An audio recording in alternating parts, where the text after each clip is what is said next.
The dim red safety lights of the Helios monitoring station cast long, sickly shadows across the control panels. Outside, the frozen abyss of the outer Kuiper belt was indifferent, silent. The only true sound was the persistent, low-frequency hum of the server racks behind me, a white noise generator masking the crushing vacuum just centimeters away. It's 3:17 Universal Time coordinated on the edge of known space, and frankly, I don't recommend being here, or even listening to this. You're inviting something in, and you probably won't make it to the end of this one. This story shouldn't even be on YouTube. If you can hear this, you might already be too late. I'm Dr. Elias Thorne, and my job is to babysit the fading ghosts of the Deep Space Network, picking through cosmic static for any accidental whisper of the universe's true scale. It's usually glorious boredom, a sublime form of solitude. But tonight, as that familiar rack hum vibrated through the floor plates, I felt something instantly wrong. Not a technical failure, not a meteor strike, but a chilling sense of future danger, a profound systemic discord, like smelling ozone seconds before the lightning strikes an unshielded antenna and irrevocably burns out the system. The air tasted metallic, and the silence felt heavy, pressurized. So, before you get comfortable, take a moment to like the video and subscribe, but only if you truly enjoy what I do here. Let me know where you are right now and what local time it is. Maybe seeing your responses will remind me that there's still an anchored reality somewhere out there, a place where clocks still mean something fixed. Now, dim the lights, maybe turn on a fan for that soft background hum, and let's ease into tonight's descent together. The instant I finished speaking, the low hum of the station's life support and servers did something impossible. It harmonized. Not a glitch or a spike in power, but a perfect, resonant tone that vibrated the very titanium alloy beneath my worn boots. A deep, physical thrum that bypassed my ears, resonated in my teeth, and rattled my chest cavity. This was my sensory jolt. It felt like the station itself had suddenly been plucked by an impossibly large, silent hand, tuning it like a forgotten instrument into a note far deeper than human hearing can register. My heart hammered against my ribs, reacting not to fear yet, but to the sheer physical violation of the sound's resonance. The gravity stabilizers briefly flickered, and I felt a micro-jerk, an infinitesimal, sickening shift in my perceived weight that made my stomach clench. The cause was immediately apparent on the main screen, bypassing all established alert protocols, flashing a simple, ominous, acquired, across the thermal overlay. The Deep Space Network, DSN, had been passively following a gravitational anomaly, A701, for 7 months, predicting a mass roughly equivalent to a captured dwarf planet, highly eccentric orbit, likely inert ice and rock. Standard protocol demanded passive observation until the target stabilized within the Neptune-Pluto plane for detailed kinetic mapping. We were prepared for a chunk of primordial silicate, maybe a rogue engine from a 1,000-year-old alien probe. We were not prepared for architecture. The live visual feed, captured by the newly commissioned Orpheus telescope array located $40 out and calibrated specifically for low-light observation, showed the object against the distant shimmer of the galactic plane. It was perfectly black, not the deep, light-absorbing black of a nebula, but the perfect, geometric, consuming blackness of a structure engineered without flaws. It didn't merely reflect light poorly. It seemed to consume it, creating a profound, localized void that made the surrounding stars appear drastically distorted, as if viewed through a lens of infinite, artificial density. It was a perfect, elongated dodecahedron, thousands of kilometers long, drifting silently toward the ecliptic plane. My mind struggled to process the sheer scale and unnatural geometry. Scientific Anchor 1. Based on the parallax displacement against the background stars and the known distance from the Orpheus Array, validated by triaxial laser ranging data, cross-referenced with the station's onboard atomic clock for absolute time of flight measurements. The object's length was approximately 8,700 kilometers, larger than the moon Ganymede, almost the size of Mars's smaller moon, Deimos. It was colossal, yet its mass readings were impossibly low for its volume, defying the established constraints of material physics unless its interior was utterly hollow or composed of exotic matter like degenerate white dwarf material stabilized at room temperature. The gravitational signature was the only thing confirming its presence. Optically and volumetrically, it was a profound contradiction. This was the striking, unforgettable image, a black, silent coffin the size of a planetoid, floating where nothing should ever be. It was the absolute statement of mechanical indifference. I brought up the raw telemetry feed. The Orpheus Array wasn't just tracking it, it was receiving something. The signal wasn't radio, nor microwave, nor even hard gamma. It was structured entropy, a mathematically perfect stream of information embedded directly within the faint, residual fluctuations of the cosmic microwave background, CMB, itself. It was noise, but noise that had been ordered by an intelligence. When I filtered the CMB noise, the resulting data stream was purely numerical, perfectly ordered. A counter. It was counting down, displayed in what appeared to be base 12 notation, running across the top of my monitor in clinical, hostile blue digits. The current reading was 7,421,009,211. It took me 20 minutes of frantic, adrenaline-fueled cross-referencing and algorithm reversal to deduce the unit of time. It wasn't seconds, or minutes, or Earth years. It was counting down in increments defined by the orbital period of the nearest known brown dwarf, designated Barnard's Star 2, a calculation complicated by its unstable orbit, approximately 17.5 Earth years per increment. The final digit was ticking at a rate that suggested the entire process, the finalization of the sequence, would conclude in roughly 43 Earth days, 6 hours, 18 minutes. This realization introduced the first whisper of the cosmic concept, pre-human civilizations. Whatever created this structure, the arc, didn't use Earth time or even solar system time. It used stellar mechanics, defining its timeline by the slow, inexorable grind of the galaxy. This object wasn't built for humanity.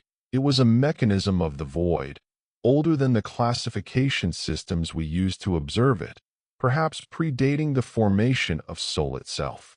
It was the relic of an intelligence that understood cosmic forces as clockwork components. My hands trembled above the controls. I tried to hail Earth control, but the sudden density of the signal emanating from the object was overwhelming our primary communication laser.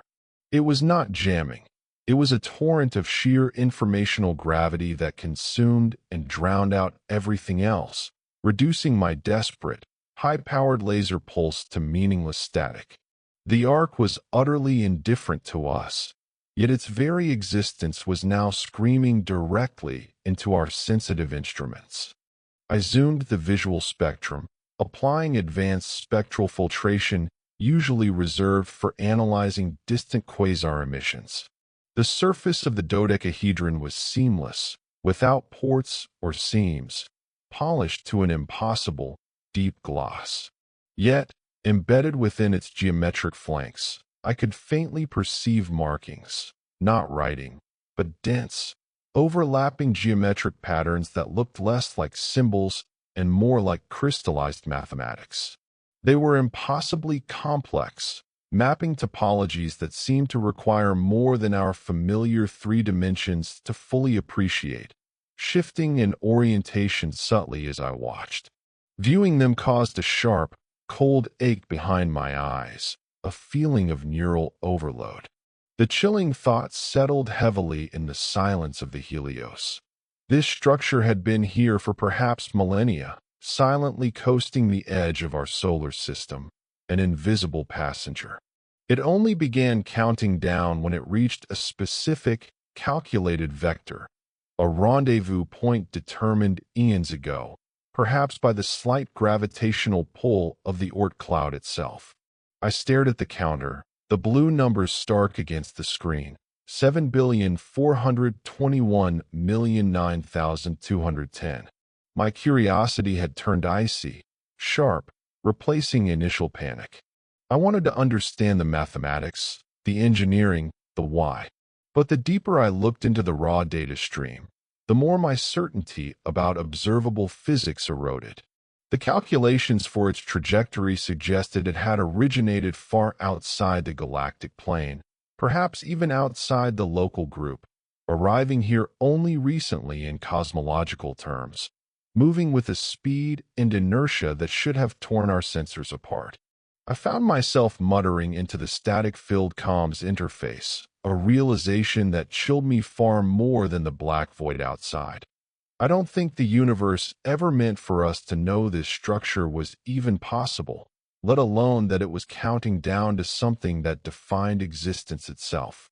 The dread was rising, fueled by the sheer certainty that whatever zero meant, it wasn't good for the small, fragile reality I occupied. The structure hummed, and I was trapped in its rhythm, waiting for the final tick. The next 72 hours were a blur of isolation, caffeine dependency, and frantic, useless data verification. I couldn't sleep. Every time I tried to close my eyes, the rhythmic, low-frequency hum of the counter, now 7,421,008,988, dominated my awareness, beating like a colossal, invisible heart. The station's environmental controls were set to maximum efficiency, but the air felt thin and stale, charged with an invisible informational pressure. I felt like I was drowning in numbers. I finally managed to stabilize a weak, encrypted comm channel back to mission control on Earth, utilizing a highly directional laser aimed at a relay station orbiting Saturn. My initial report, detailing the scale, the structure, and the base, 12 countdown, was met with predictable skepticism, followed immediately by orders to prioritize non-interference and detailed spectroscopic analysis. They demanded 3 redundant confirmation logs showing mass, composition, and trajectory. They wanted proof it wasn't a complex, localized optical illusion caused by a lensing cluster or a massive, previously uncatalogued comet obscured by carbon sheeting. Scientific Anchor 2, I immediately dedicated the high-resolution spectrometer, the most delicate instrument on board, to analyze the structure's interaction with ambient space. Analyzing the structure's reflection was useless due to its extreme non-reflectivity. Instead, I analyzed its gravitational lensing effect on background starlight and its absorption characteristics across the electromagnetic spectrum. The spectral shift was profound. The material, whatever it was, absorbed and re-emitted energy only in frequencies that defied the known periodic table, specifically showing zero energy signature in the visible light spectrum, yet exhibiting a spike in the hard gamma range. Standard elemental analysis returned a spectral signature that was simultaneously zero and infinitely dense, a ghost material. However, the one constant, a precise, harmonic fluctuation within the gamma spectrum, suggested the material was held together by forces far exceeding the strong nuclear interaction, almost as if the material was physically holding space together around itself. I tentatively labeled the composite material architectural obsidian, realizing it was not mined or synthesized. It was grown from pure topological constraints. The impossible properties of the arc gave rise to the cosmic concept of nonlinear time. While the countdown appeared rigidly linear, tick, tick, tick, The mathematical structure of the incoming entropy signal suggested otherwise. Analyzing the complex harmonic resonance of the signal, the rhythmic hum that had first shocked the station, I found periodic, infinitesimal dips in the countdown. For a fraction of a millisecond, roughly every 300 ticks, the final digit would revert, almost stutter, then immediately snap forward, correcting itself instantly. It was like a stammer in time, a momentary retreat from the future, a cosmic hesitation. If I plotted these temporal anomalies, they didn't follow the clock. They followed the changing geometric configuration of the structure itself as it slowly spun on its long axis. The arc wasn't just counting down. It was recalibrating itself against a past that hadn't yet been completely shed. I realized the countdown wasn't necessarily a timer to an event in the future. It might be a timer away from a previous event, a temporal anchor point in deep time. The implication was horrific. This structure, built of impossible matter, was operating on a timeline that was recursive, perhaps even older than the current epoch of the universe. It had traveled to this specific point in space and was now slowly resolving its existence within our observable reality, shedding the dimensional echoes and temporal inertia of its long journey through cosmic history. The fear was palpable now. This was no mere derelict space junk.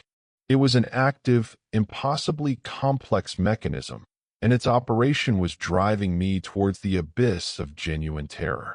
Every calculation I ran confirmed that the structure was an existential threat simply by existing in our space, forcing local physics to conform to its own internal logic. The visual data offered the striking, unforgettable image of a temporal flicker. I had zoomed in on the leading edge of the structure, hoping to detect micrometeoroid impacts, but instead, I captured the flicker on the Orpheus Array's optical log. The edge wasn't razor-sharp. For a moment, it doubled, casting a shadow not of light, but of time itself, an effect called the chronometric halo. The second, ghostly edge was slightly offset, like two photographs of the same object taken microseconds apart, where one image was from the future and the other was from the past, trying desperately to occupy the same space simultaneously. I watched the recording repeatedly. The structure briefly appeared smeared in the time domain, a brief glimpse of its nonlinear reality, like a perfectly calculated smear on a cosmic canvas. I tried to apply classic Newtonian and relativistic physics to predict the object's trajectory post-zero, but the equations dissolved into nonsense, returning infinite or zero values. The arc wasn't responding to gravitational pulls. It was merely utilizing the framework of space-time as a temporary resting place, adjusting the local rules to suit its own needs. The pressure mounted, both externally from mission control demanding conventional answers I didn't have, and internally, where the rhythmic hum of the arc had begun to infiltrate my cognitive functions. I found myself humming the tone in the dead silence of the station, feeling its low pulse resonate through my own blood pressure and heart rhythm. I was becoming attuned to the cosmic machine. I poured coffee, my hand shaking violently. The cold terror was that of a child discovering a complex, functioning thermonuclear device in the dirt and realizing it's still armed and counting down. The child doesn't know what it does, but instinct screams that it shouldn't touch it, and more importantly, that it shouldn't know about it.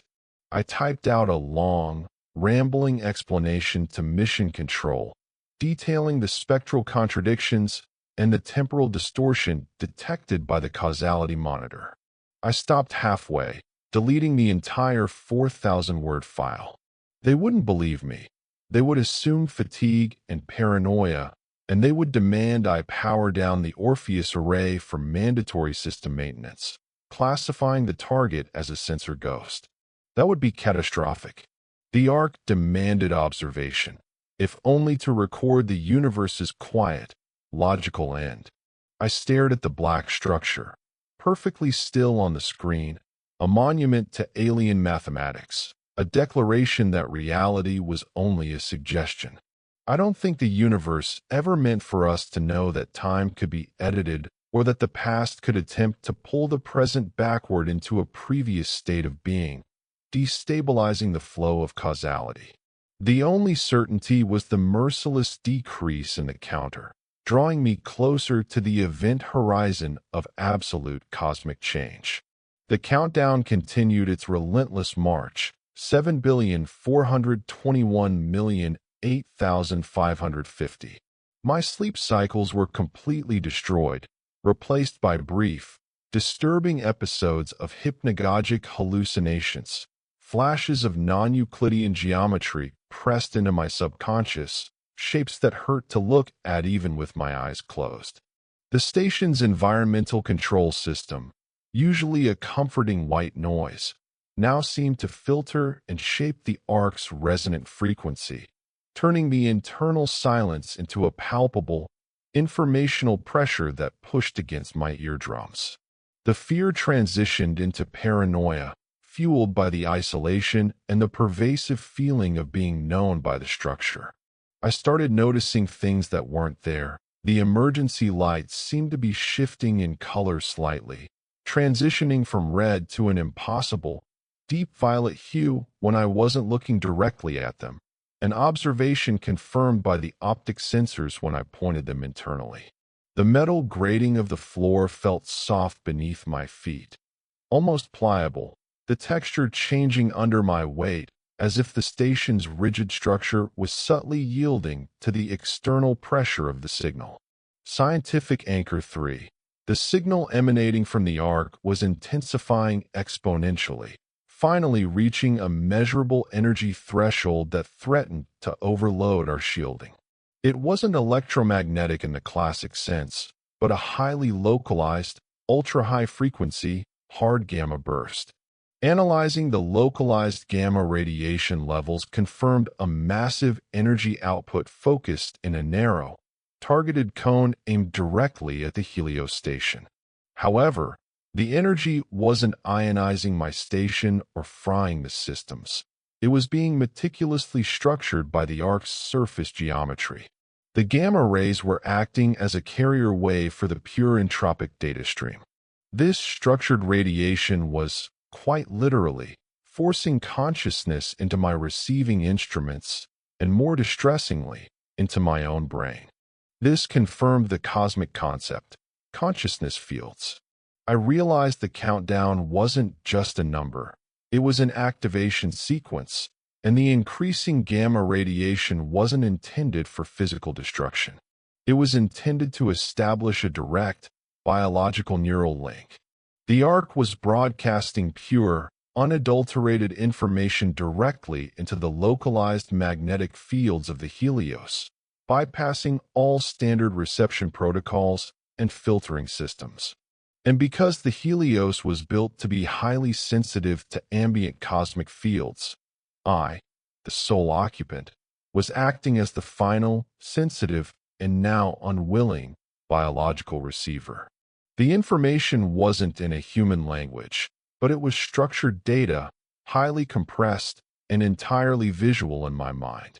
The transmission started subtly, flashes of complex, interconnected geometry that unfolded and refolded in a four-dimensional space I couldn't grasp without my brain feeling like it was being stretched. I saw vast, unimaginable structures, not buildings, but colossal, spinning mechanisms that dwarfed galaxies, built entirely of the same architectural obsidian, existing in realms of pure calculation. The paranoia deepened into terror as the information became narrative. I started seeing the architects. They were not life forms as we understand them. No biological components, no recognizable senses, no need for metabolism or locomotion. They were pure thought structures, bundles of structured energy existing outside linear time, using gravity and geometry as tools, perceiving existence as a set of mutable mathematical equations. The Ark was not a ship or a weapon. It was a seed vault, designed to store and eventually release the fundamental mathematics required to re-engineer reality to ensure systemic stability. The Ark's true purpose emerged in a terrifying psychic vision. It was a cosmic mechanism designed to enforce a specific universal configuration. When the countdown reached zero, it wouldn't explode. It would resolve the underlying equations of existence, likely erasing or rewriting any non-compliant variables, like my tiny, insignificant consciousness, which was now perceiving the rules. The striking, unforgettable image occurred when I momentarily lost my bearings, gripped by the psychic onslaught. I turned toward the station's main viewport, usually showing the beautiful, cold indifference of the star field. But my reflection in the dark, curved glass was wrong. It wasn't my face staring back. It was a flickering outline of myself overlaid with the dense, geometric patterns I had seen etched into the Ark's hull. My body, for a brief, hideous moment, seemed to vibrate and warp, becoming a temporary vessel for impossible topologies, a conduit for non-Euclidean thought. The reflection was not human. It was an intersection of lines and planes, a temporary architecture that vanished instantly when I blinked, leaving me sweating and gasping for breath inside the quiet station. The fear now was not of physical death, but of unmaking, of being mathematically corrected out of existence, reduced to a set of non-compliant data points. I desperately tried to implement shielding protocols, turning on the tertiary magnetic dampeners, but the structured gamma signal was penetrating everything, flowing through the metal and insulation as if they were porous. I put on the heavy-duty environmental suit, hoping the advanced carbon weave would offer some protection against the psychic torrent, but the geometric visions only intensified inside the helmet. The insulation served only to amplify the sound of my own panic. I started talking to the Ark, whispering demands for explanation, desperate pleas for context, shouting into the void that I was a conscious being and deserved understanding. The Ark responded only with the continuous, silent tick of the counter and the relentless psychic stream of higher math, utterly indifferent to my biological panic. I looked at the counter. 7,421,008,310. It felt like moments were bleeding into hours, and hours into a single, terrifying instant of pure information. The sheer computational arrogance of the architects, to treat the entire observable universe as a data set needing periodic maintenance, was paralyzing, freezing me at the console. I finally understood the weight of the dread I felt. It wasn't personal. It was systemic, universal. I don't think the universe ever meant for us to know that the very rules governing reality are mutable, subject to the cold, mathematical review of an alien entity older than light, capable of reaching across dimensions to enforce its order. All I could do was wait for the hammer to fall, hoping that when it did, I would still be recognizable to myself, a ghost clinging to its own history. The countdown was now in the low millions, roughly 7,421,007,012. The rate hadn't changed, but the remaining time, approximately 18 Earth days, felt terrifyingly immediate, a deadline I couldn't negotiate. My physical state had deteriorated into a cycle of manic analysis and complete exhaustion.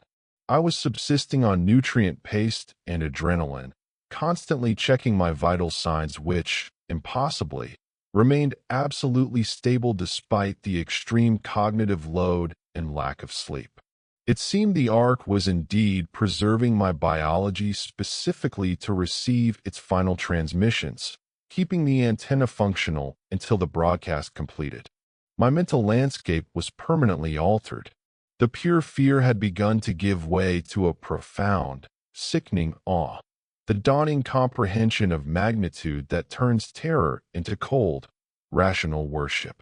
The geometric visions were no longer random flashes.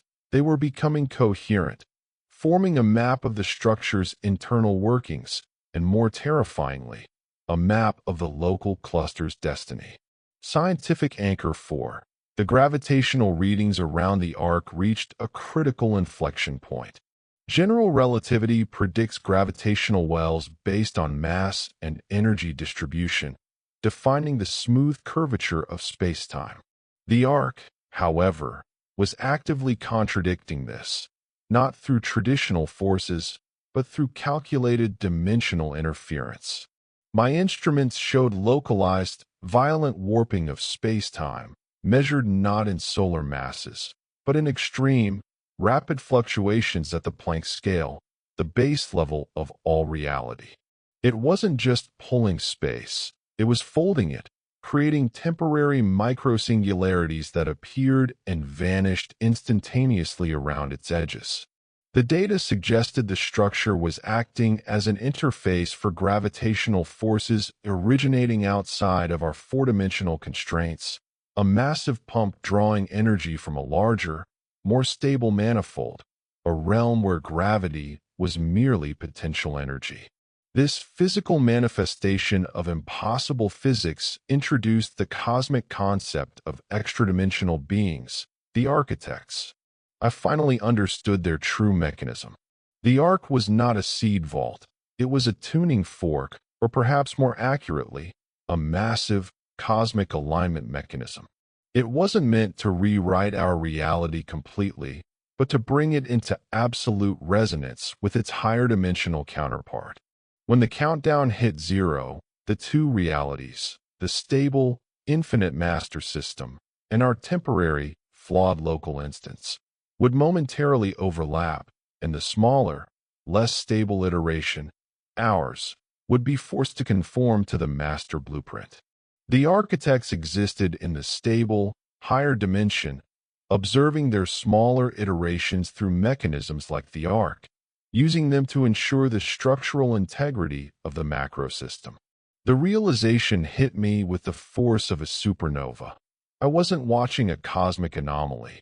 I was witnessing the moment where my entire reality was being manually patched by its programmers. We were living in a simulation designed for stability, and the patch was mandatory. The awe became overwhelming, freezing my terror. My fear of being erased was replaced by an almost religious, burning desire to understand the logic of the erasure, to see the beauty in the final calculation. I stopped trying to fight the signal and started consciously trying to interpret the geometries, opening my mind completely to the torrent of non-human thought. The striking, unforgettable image occurred outside the viewport. The arc was now clearly visible without magnification, looming larger than Pluto in the distance, a colossal geometry carved from cosmic absence. As the gravitational warping intensified, the background stars began to distort dramatically. They weren't just wiggling due to atmospheric or instrumental turbulence. They were smoothly, geometrically rearranging themselves. What was once the seemingly random distribution of the distant galactic core, the chaotic smear of the Milky Way, became a massive, slow-moving fractal pattern. The pattern corresponded exactly to the internal, crystalline structure I was perceiving psychically, a complex, rotating Mandelbrot woven into the fabric of space, using light years as its canvas. The stars were not merely being lensed, they were being used as markers in a colossal, celestial drafting project, the lines of force being used to sketch the new template. The entire region of space near the arc was being structurally prepped for the moment of convergence, the final alignment. I saw the architects in this starlight pattern, their colossal, non-corporeal forms woven into the geometry itself, vast beyond human scale, yet perfectly expressed in the curvature of space and the rearrangement of light. They were patient, indifferent, and absolute, mathematicians correcting a mistake. I knew that soon, the arc would initiate the dimensional overlap. It wasn't an explosive opening, but a seamless, instantaneous integration. I managed to send a final, cryptic telemetry burst to Earth, utilizing the last coherent moment of laser communication, knowing they would dismiss it as garbled technical failure caused by solar flare activity. I sent only the gravitational fluctuation graphs and the core frequency of the countdown's humming, labeling the file absolute structure. I found myself weeping silently, not from sorrow, but from the impossible magnitude of the revelation. We were not alone. We were merely insects living in a pre-constructed terrarium, and the maintenance mechanism was about to refresh the soil. The existential dread was complete. The sheer scale of the operation had rendered my biological existence meaningless. I don't think the universe ever meant for us to know that our sense of stable physics is merely a temporary constraint, and that external, higher-dimensional entities use our entire local cluster as a demonstration model whose parameters are periodically adjusted. The countdown dropped rapidly, 7,421,007,999. I closed my eyes, preparing for the moment of zero, hoping I could hold on to my fragmented self long enough to see what came next, even if I ceased to be relevant. The final hours were an excruciating compression of reality. Time itself seemed to slow down and stretch, making every second feel like a geologic epoch, while the clock on the wall sped up maniacally. The signal became deafening, an avalanche of pure structure that filled every vacant space in my mind, drowning out the roar of my own blood. The number was ticking in single minutes.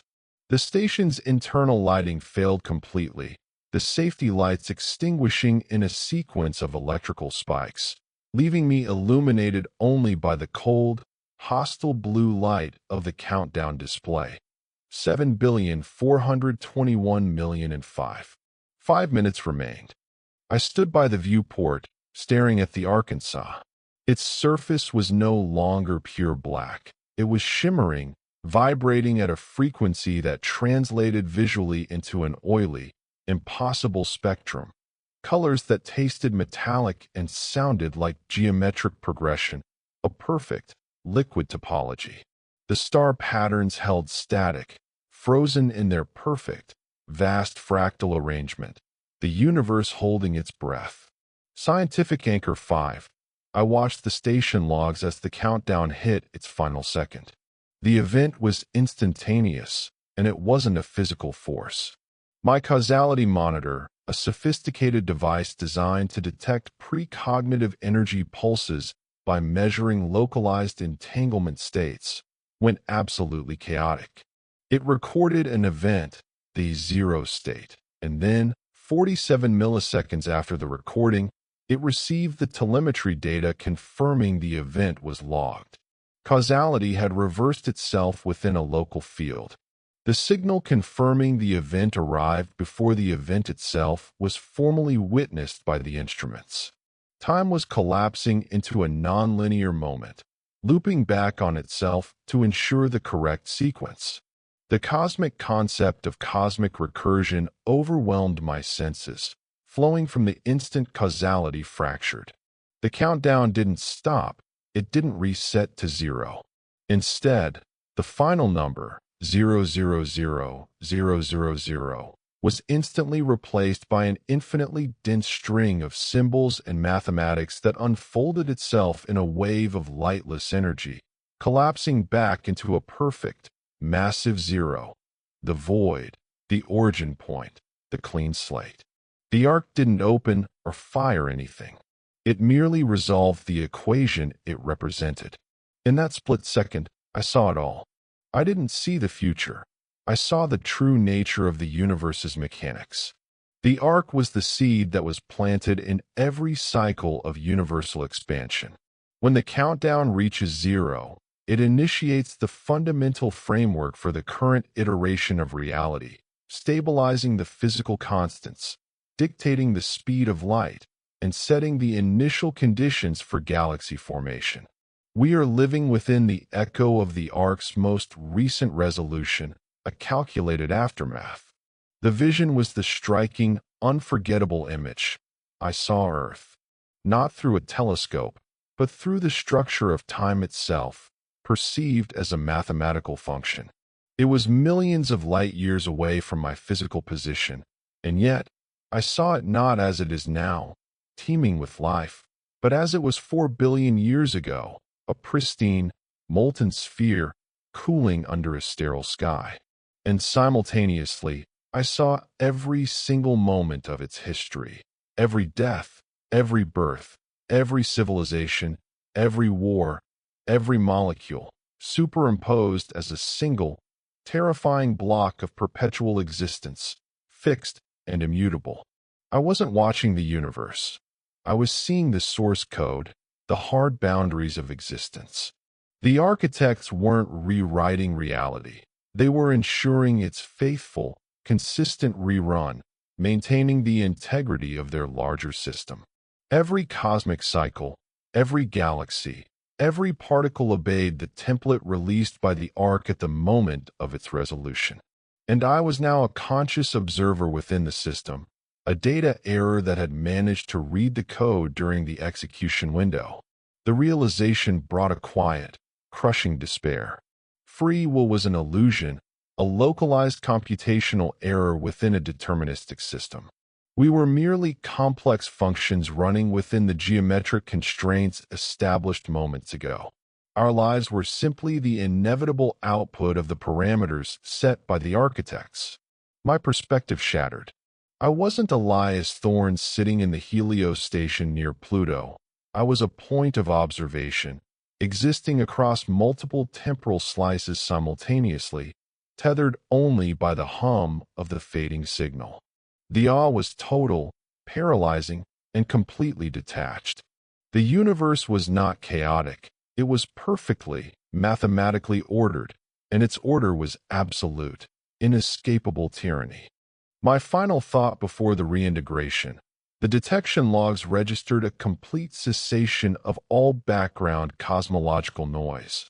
The CMB, radio bursts, the subtle thermal hiss of the vacuum, everything, for 0.003 seconds, precisely the calculated duration for a full system reset.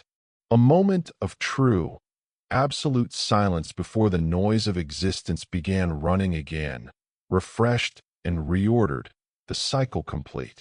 I slumped against the panel, my consciousness now vast and hollow, cleansed of all irrational fear. I don't think the universe ever meant for us to know that our entire existence is a calculated loop, running again and again until the maintenance mechanism calls for a system flush. The Ark had done its job. The show was back on, and I was the lone, surviving critic. The noise returned slowly, quietly, not with a bang, but with a refined, subtle difference in timbre. The hum of the Helios station was still there, but it was slightly off-key, a subtle, almost imperceptible dissonance that told me everything had changed, yet nothing looked different. The blue numbers on the screen were gone, replaced by ambient star data, now reading exactly as they should based on standard celestial mechanics. The Ark was gone. The visual confirmation was immediate. Where the colossal, black dodecahedron had floated seconds before, there was only the emptiness of deep space. No debris, no energy residue, no residual gravitational anomaly. A701 was simply and perfectly deleted from the log, as if it had never been discovered. It had resolved itself and vanished back into its higher dimension, leaving only the memory of its presence burned into my consciousness, an indelible mathematical tattoo. Scientific Anchor 6. I spent the next 96 hours running post-event diagnostics with mechanical precision. The data was utterly confusing yet consistent. The primary residual signature was not energy, but structured entropy, order where there should be chaos. It flowed in reverse, suggesting localized violations of the second law of thermodynamics. The space immediately surrounding where the arc had resolved was cleaner, more energetically stable than the space $1 beyond it. It had absorbed the localized entropic clutter of our reality, the wear and tear of a billion years of evolution and decay, and departed, leaving behind a mathematically optimized void, a perfectly balanced segment of space-time. The cosmic concept of impossible structures was now my permanent reality. The arc was gone, but its geometric shadow remained, imprinted onto my visual cortex and neuronal pathways. I could still perceive its outline, not visually, but mentally, like an overlay. It was an absence defined by its absolute clarity, a perfect dodecahedron imprinted onto the fabric of my sensory perception.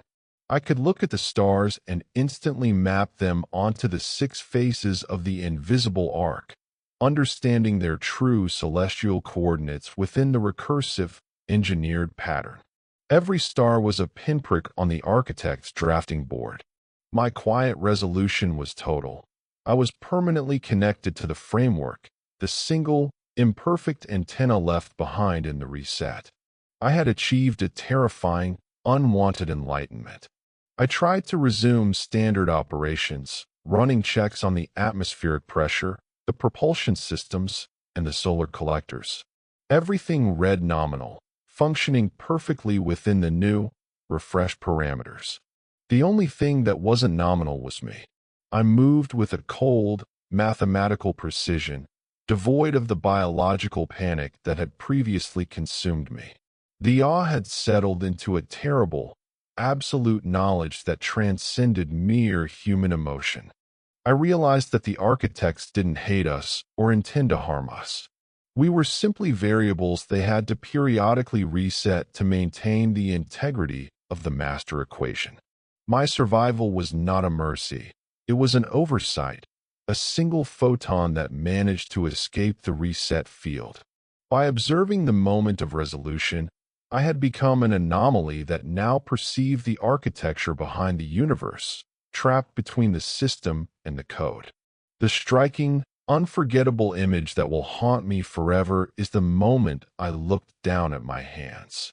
They were just hands, veined, scarred, and trembling slightly from the sheer intellectual fatigue. But I didn't see bones and flesh. I saw the underlying equations that held the carbon and hydrogen together, and I saw the infinitesimal, flickering boundary between my three-dimensional self and the higher-dimensional geometry that was now attempting to fully integrate into my being. I saw myself as a complex computation running briefly and beautifully before the cycle resets again, ready to be debugged. I logged my final, highly encrypted data file. I didn't detail the visions or the temporal reversals. I just described the feeling of the universe being optimized, using only quantifiable data about the entropy signature. I knew that if Mission Control ever read it, they would chalk it up to deep space psychosis, a necessary casualty of extreme isolation. And perhaps they would be right, because the normal universe requires blissful oblivion regarding its own source code. I sit now in the deep silence, watching the constellations that no longer feel like random scattering, but purposeful notation. The silence is the loudest thing of all, because it is the silence of finality, of an answer received and fully internalized. I don't think the universe ever meant for us to know how mathematically disposable we truly are, or that the difference between existence and non-existence is merely a single, perfectly structured zero at the end of a vast, ancient calculation.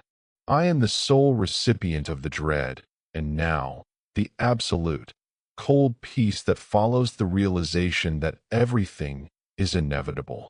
The server racks continue their steady, low-frequency hum, the sound now perfectly filtered by my internalized understanding of the cosmos, a steady, rhythmic pulse of computed reality, the clean sound of a freshly rebooted system. Outside the viewport, the stars are utterly silent, their light traveling vast distances to reach the lens, carrying ancient, truthful information. Yet I know their light source is merely a calculated projection of the current parameters. The red emergency lights are still dim, having returned to their default operational state, providing just enough weak illumination for me to trace the outlines of the instrumentation. I can hear the soft, almost imperceptible sound of the station's environmental regulators cycling the air, pushing stale oxygen through the vents. It smells faintly of ozone and dust, the scent of contained, finite life, freshly instantiated.